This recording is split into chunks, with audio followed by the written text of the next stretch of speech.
Hello, my name is Ron Haugen. I'm a farm management specialist at NDSU, and I was asked to make a recording about the CFAP 2 program, the farm program. We did have a CFAP program back earlier this summer, and we got a second program, so we had to start numbering those.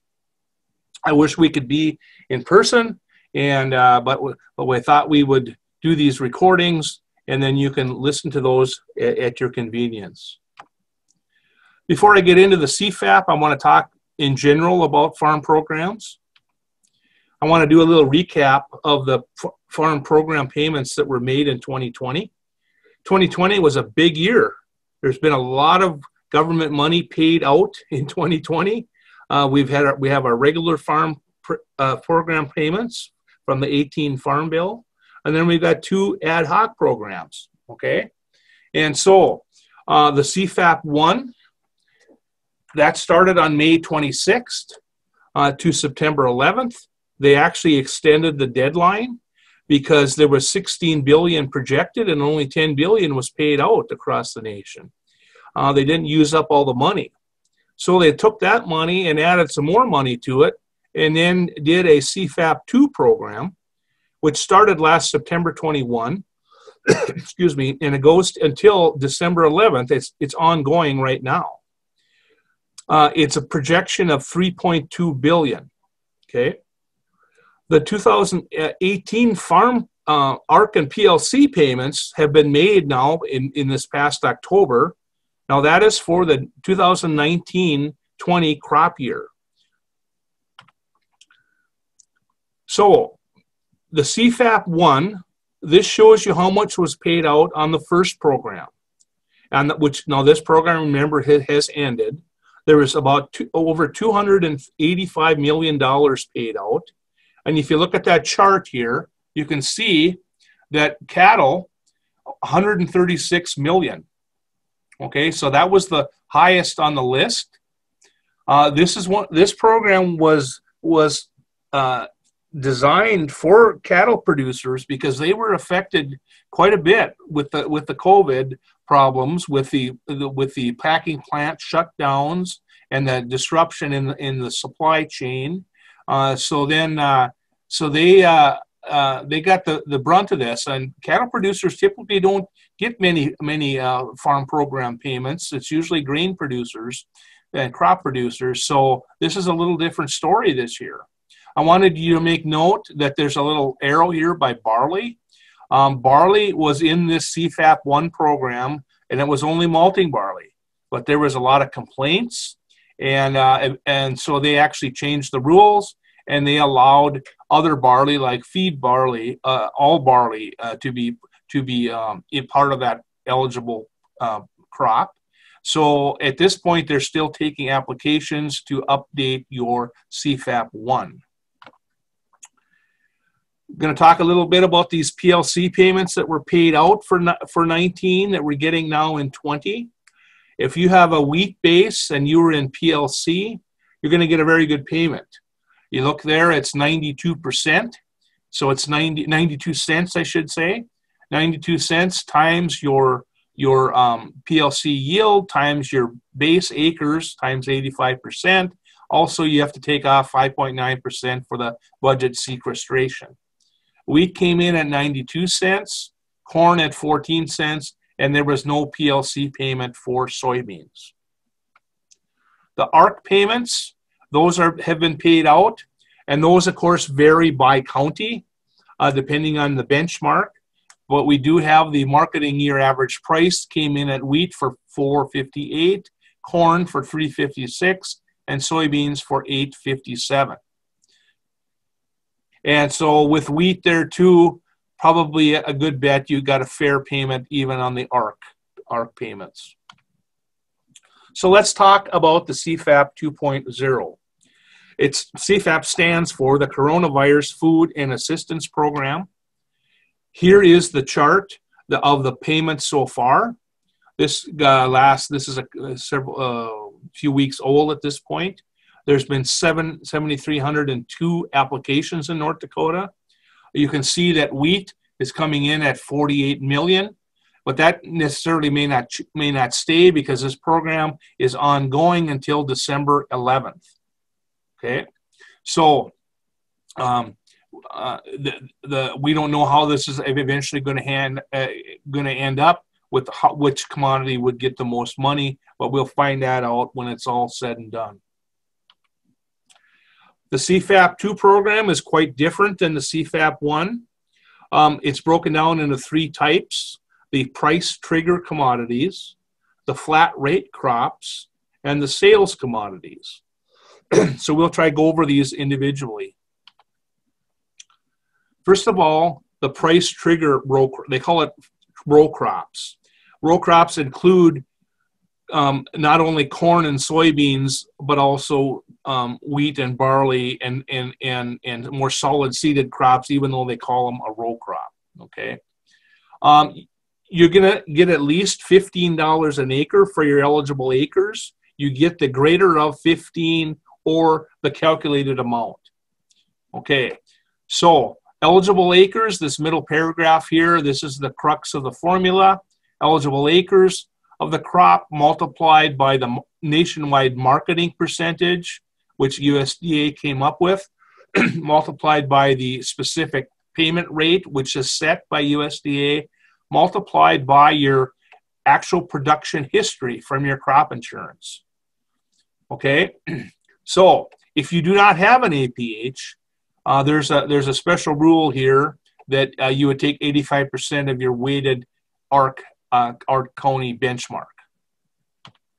So here are the rates, and this is figured out based on how this crop was affected by the COVID downturn in the prices. Barley, 63% times 54 cents. I don't know why they just don't put the rate, the adjusted rate, but that's the way they decided to present this. Corn, 40% at 58 cents. Soybeans, about 54% of 58 cents, roughly half of that, 26, 27 cents for soybeans. And wheat now, which includes all classes, this would be 73% of 54 cents. That is the payment rate. So it's pretty easy. You can go online and apply for that. Let's say you just had, let's say soybeans and wheat. The FSA knows your acres that you reported. They know your APH. They get that from the RMA, and of course they know the rates. And there's really not much to do other than sign. But if you have some other kind of crops, you may have to present some things to FSA. So, as I mentioned, the payments for eligible row crops include the flat rate category, and then some of those that do not have a rate associated with them are alfalfa, to make note of, canola, and sugar beets, and oats. Those are crops that did not have that enough price drop to be included in that in the price trigger crop. Okay, but you will still get $15 an acre for those planted acres. The next type is what they call the sales commodity crops, specialty crops, which are a lot of fruits and vegetables. There's a whole bunch of fruits and vegetables that are on the list. Not too many of those apply to North Dakota. Even though there is some fruits and vegetables grown in North Dakota, I won't get into all of those things. But what I wanted to make note of, the big one is dry beans. Pinto beans, black beans, navy beans. They aren't included in the vegetable part of it. So then you go to a different way of figuring things. What you do, you take your sales from last year, from 2019. So let's say you sold $49,999 worth of pinto beans in 2019, you will get 10.6% of that. So you will need to provide FSA with that information. Okay, let's say you grew $99,999 of sales, okay? So the first $49,999, you get 10.6% of that. The next amount up to $99,999, you get 9.9% of that, a sliding scale, okay? So you make sure you have your sales slip so you can figure out how much to request from FSA. Now, let's say you did not grow, you grew just a small acreage of pinto beans in 2019, and you expanded your acres greatly in 2020. Well, the rules, as I understand it at this point, you're only going to get the payment based on your 2019 sales, okay? So that's something to consider. Also, there's a question. FSA is trying to come up with this information at the time of this recording. There may be some unanswered questions, but they will figure it out. What happens if you sold your beans in 2019, but you didn't take your money until 2020? What happens in that situation as well? So now let's get into the payments for livestock. It's for beef cattle, hogs and pigs, and lambs and sheep. Now, the big thing here is the payments will be equal to the highest inventory of eligible livestock. Now, you do not include any breeding livestock, okay? All of your livestock, excluding breeding livestock, on the date, the producer can select that date, any date between April 16th and August 31, times your payment rate. So, for example, beef cattle, $55 a head. Here's the rate. Hogs and pigs, $23 a head. Sheep and lambs, $27 a head per head. Now, you can double dip. If you collected that $33 a head on beef cattle, you can still get the $55 a head for your beef cattle and increase your total farm payments. I wanted to talk about dairy. What that is, it takes the actual milk production from April 1st to August 31st, multiplied by $1.20 per hundredweight. And then it estimates the milk production from September 1st to the end of the year. And you multiply your daily average from your first amount times 122, you add 22%, and you multiply it by $1.20 per hundredweight. That's how the dairy is calculated. So 2020 is a landmark year for farm payments. You can see here are the U.S. farm payments broken down by category. The yellow amount here is the regular farm bill payments. The green is conservation, and this orangish line is the miscellaneous type programs. You can see we had the MFP, the MFP2, and here's the CFAP and the CFAP2. So there's a lot of farm payments there that are being pushed out in 2020. If you look here at your net farm income over the years, you can see here projections here for 2020. That green bar is your payments, and the blue is your net farm income.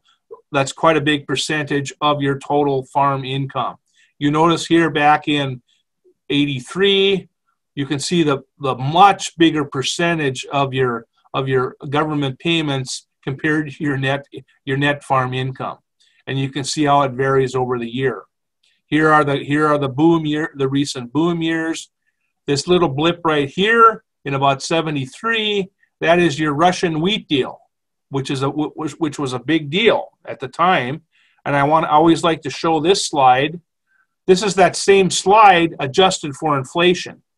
So adjusted for inflation, this is the Russian wheat deal in '73. Here's our big recent boom years in agriculture, and we've dropped back down. This is total farm income, including farm payments. And this green line here is your average then. So we are much below average, and you can see how things really change drastically over time. So with that, I will end this recording. I'm not able to answer any of your questions on the recording, but I hope to be available at the panel discussion on December 3rd. I have a commitment, but I'm going to be try to get there.